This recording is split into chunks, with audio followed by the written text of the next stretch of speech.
When his final speech, he said, "Ballighu anni walau ayah," convey from me even if it is a single verse.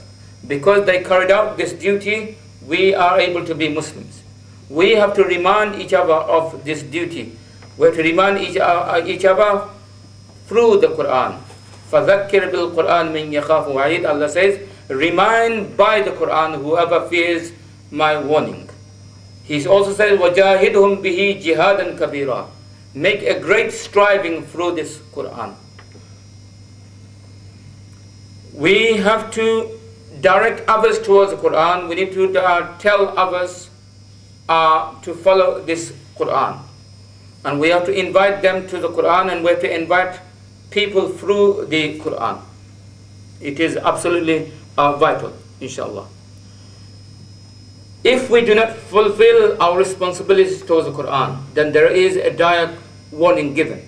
In Surah 43, verse 44, Allah subhanahu wa ta'ala says, إِنَّهُ لَذِكْرٌ لَكَ وَلِقَوْمِكَ وَسَوْفَ تُسْأَلُونَ. O Prophet, this Quran is a reminder for you and for your people, and soon you will all be examined on it.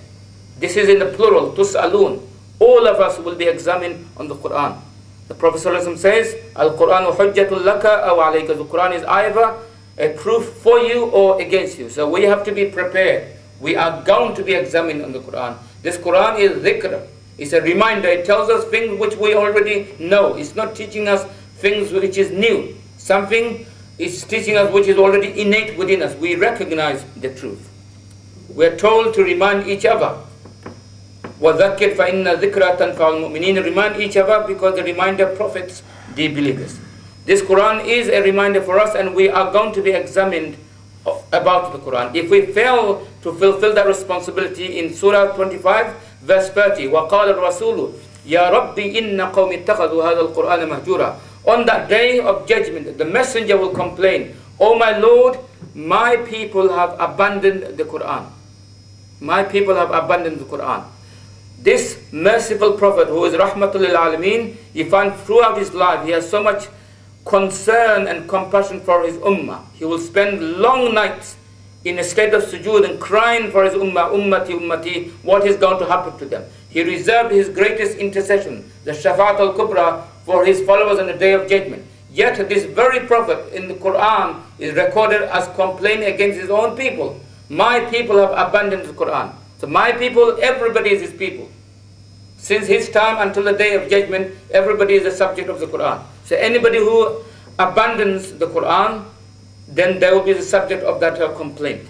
Ibn al-Qayyim, rahimahullah, he says that any Muslim who fails to fulfill any of those duties that we have towards the Quran, then they will be abandoning, they will be making hijrah of the Quran in that respect. So inshallah, we need to think to ourselves and reflect on these duties that we have towards the Quran and commit ourselves. Let us have a lifelong relationship with this noble book. Let us make this Quran as our Imam so that he can intercede for us on the day of judgment. Let us not only give lip service and only, inverted commas, give respect to the Quran, but let us primarily try to follow the Quran. And inshallah, then our lives will be blessed. We will come out of all our difficulties. All the difficulties Muslims have gone through is because we have abandoned the Quran. As the Prophet ﷺ says, إِنَّ اللَّهَ يَرْفَعُ بِهَذَا الْكِتَابِ أَقْوَامًا وَيَدَعُ بِهَا آخَرِينَ. Allah raises many people by this book, the Quran, and He also debases others by virtue of the same. And finally, the good news, the Prophet ﷺ says that the people of the Quran are the people of Allah and the people to whom Allah subhanahu wa ta'ala subjects His specialist mercy upon.